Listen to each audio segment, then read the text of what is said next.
Shalom Bapak Ibu dan Saudara yang dikasihi Tuhan. Kiranya damai sejahtera dan sukacita dari Tuhan senantiasa ada di dalam hati kita. Renungan firman Tuhan hari ini akan berbicara tentang Roh Kudus berdoa bagi kita. Mari kita bersama membaca di dalam Roma pasal 8 ayat 26-27. Demikian juga Roh membantu kita dalam kelemahan kita. Sebab kita tidak tahu bagaimana sebenarnya harus berdoa.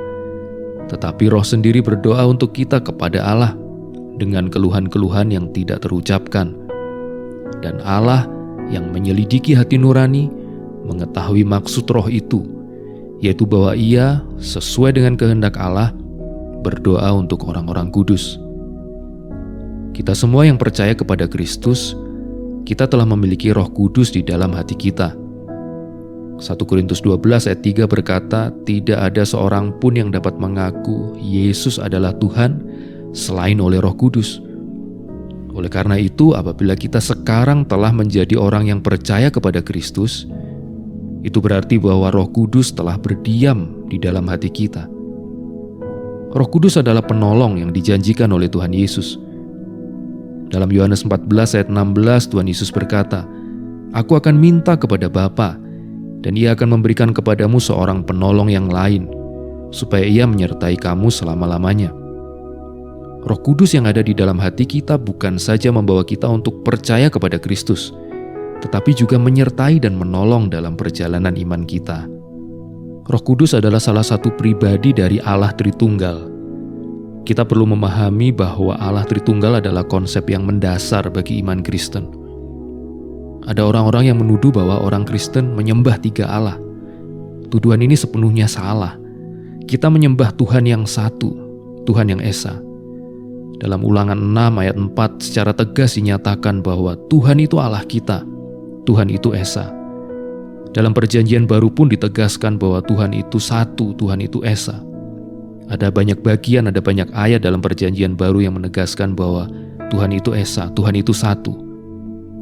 Allah yang Esa itu menyatakan dirinya di dalam tiga pribadi, yaitu Bapa, Putra, dan Roh Kudus.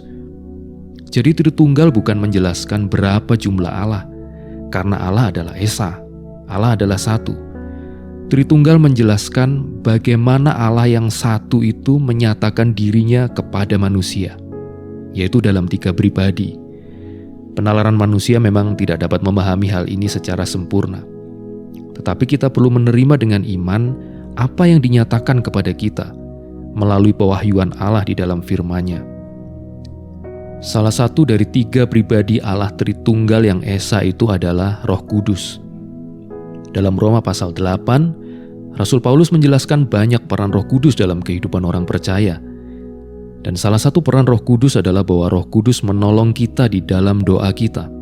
Bahkan Roh Kudus berdoa bagi kita, seperti yang dijelaskan dalam Roma pasal 8 ayat 26-27 yang tadi telah kita baca. Dan untuk memahami teks ini dengan lebih baik, kita akan membaginya ke dalam tiga bagian. Yang pertama adalah mengapa Roh Kudus berdoa bagi kita. Kita akan baca dalam ayat 26a. Demikian juga Roh membantu kita dalam kelemahan kita, sebab kita tidak tahu bagaimana sebenarnya harus berdoa. Mengapa Roh Kudus berdoa bagi kita? Karena kelemahan dan ketidaktahuan kita. Sebagai manusia kita memiliki kelemahan-kelemahan. Ada saat-saat dalam hidup kita di mana kita merasa lelah secara fisik, secara mental, emosional, dan bahkan spiritual. Sebagai contoh Elia seorang nabi yang dipakai Tuhan secara luar biasa. Dengan berani dia seorang diri menghadapi 450 orang nabi Baal. Tetapi dalam 1 Raja-Raja pasal 19, tidak lama setelah itu Elia menjadi lemah, dan bahkan di dalam keputusasaan, di dalam rasa frustrasinya, dia berdoa supaya Tuhan mencabut saja nyawanya. Sebagai manusia kita tentu memiliki batas kekuatan. Kadangkala mungkin kita merasa bahwa beban yang kita tanggung terlalu berat, melebihi kekuatan kita. Atau bisa juga ada beban kehidupan yang sudah terlalu lama kita tanggung. Misalnya seseorang memiliki kemampuan mengangkat beban seberat 10 kg. Tetapi jika dia harus mengangkat beban itu selama berjam-jam, atau untuk waktu yang lama, maka ada satu titik di mana kekuatannya akan habis. Dia akan menjadi lelah, dia akan menjadi lemah. Demikian juga beban hidup yang kita tanggung. Kadangkala beban itu membuat kita menjadi lelah dan membuat kita menjadi lemah. Dan di saat kita lemah itu, Roh Kudus menolong kita. Di samping itu, kita juga memiliki keterbatasan dalam pengetahuan kita. Banyak hal yang kita tidak tahu tentang masa depan kita. Kadangkala kita juga tidak tahu secara spesifik kehendak Tuhan dalam hidup kita. Rasul Paulus pun mengalami pergumulan yang sama. 3 kali dia berdoa supaya Tuhan menyingkirkan duri dalam daging yang ada di dalam dirinya. Sebagian menafsirkan ini sebagai masalah kesehatan yang dialami oleh Rasul Paulus. Sebagian orang berpendapat ini adalah adanya orang-orang yang mengganggu pekerjaan dan pelayanan Rasul Paulus. Tetapi ternyata kehendak Tuhan tidaklah demikian. Ternyata Tuhan mau supaya Rasul Paulus tetap menanggung duri dalam daging itu. Tuhan berkata bahwa justru di dalam kelemahanlah maka kuasa Tuhan menjadi sempurna. Rupa-rupanya di dalam doanya kepada Tuhan yang meminta supaya duri dalam daging itu disingkirkan dari kehidupannya. Di dalam doa itu rupa-rupanya Paulus belum mengetahui kehendak Tuhan secara spesifik bagi hidupnya. Kita memiliki banyak kelemahan dan ketidaktahuan dalam hidup kita. Itulah sebabnya mengapa Roh Kudus berdoa bagi kita. Bagian kedua adalah bagaimana Roh Kudus berdoa bagi kita. Mari kita baca dalam Roma pasal 8 ayat 26b. Tetapi Roh sendiri berdoa untuk kita kepada Allah dengan keluhan-keluhan yang tidak terucapkan. Bagaimana Roh Kudus berdoa bagi kita?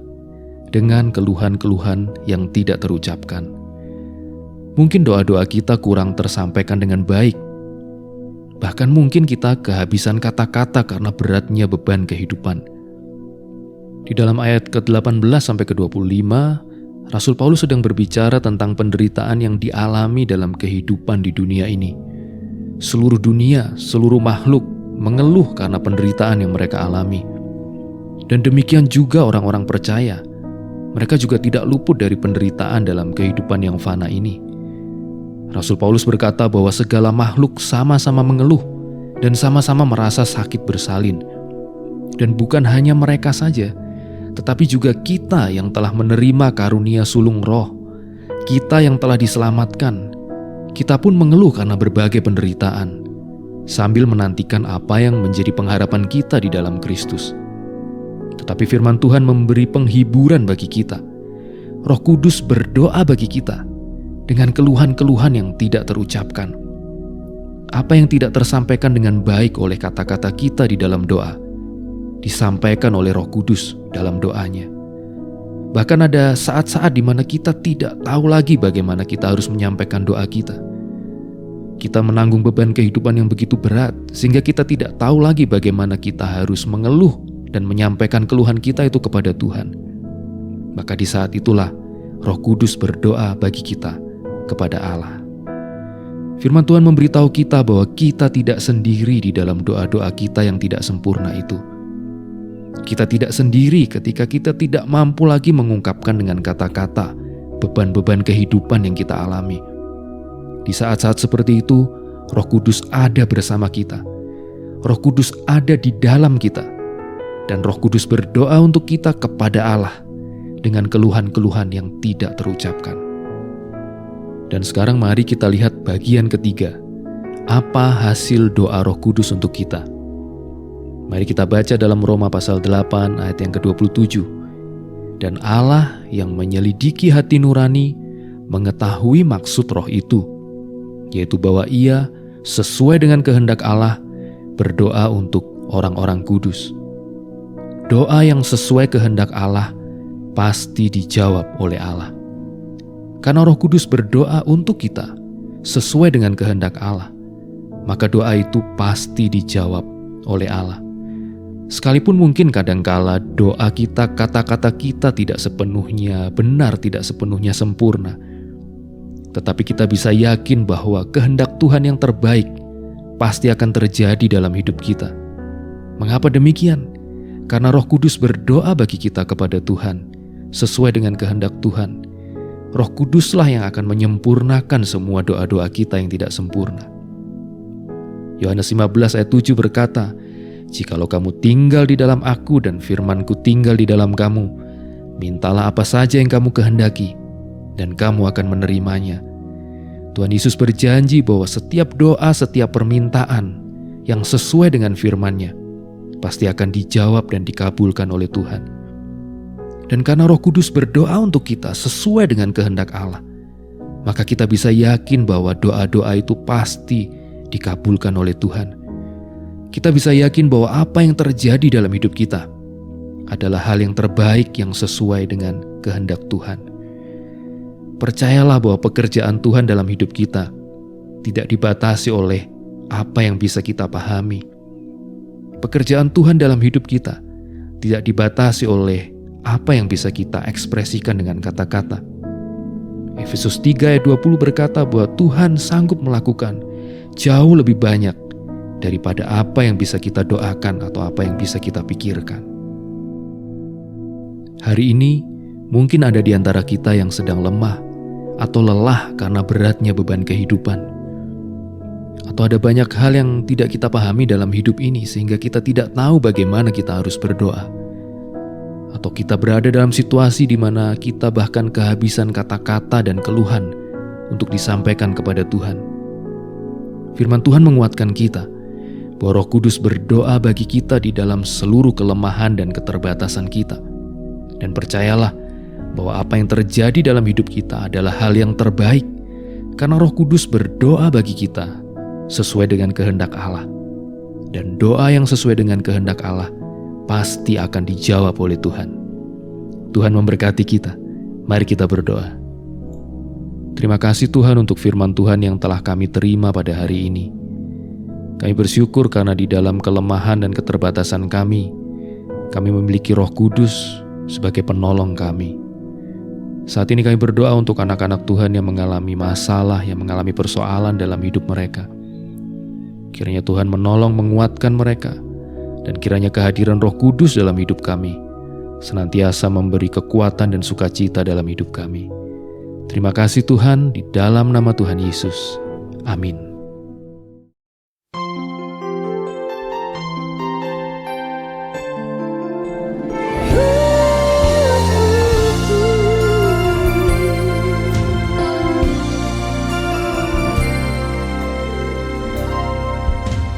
Terkadang apa yang ku bayangkan tak seperti kenyataan.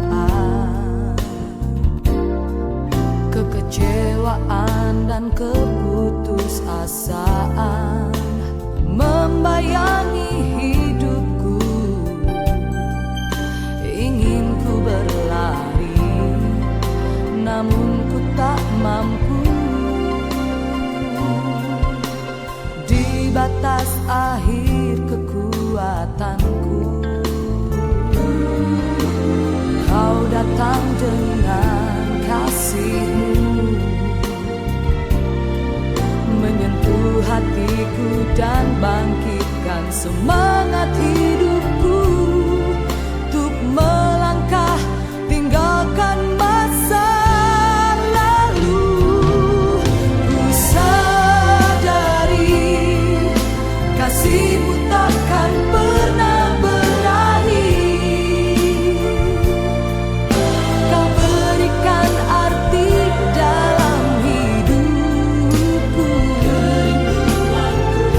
Oh, kerinduanku selalu berada di dekat-Mu, berjalan dalam kasih dan kebenaran-Mu sampai akhir hidupku.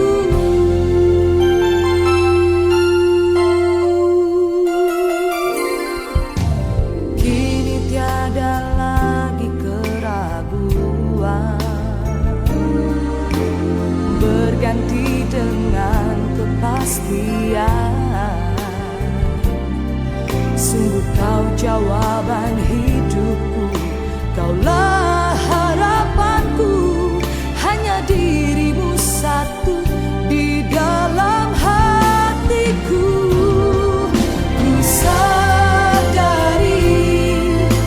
kasih-Mu tak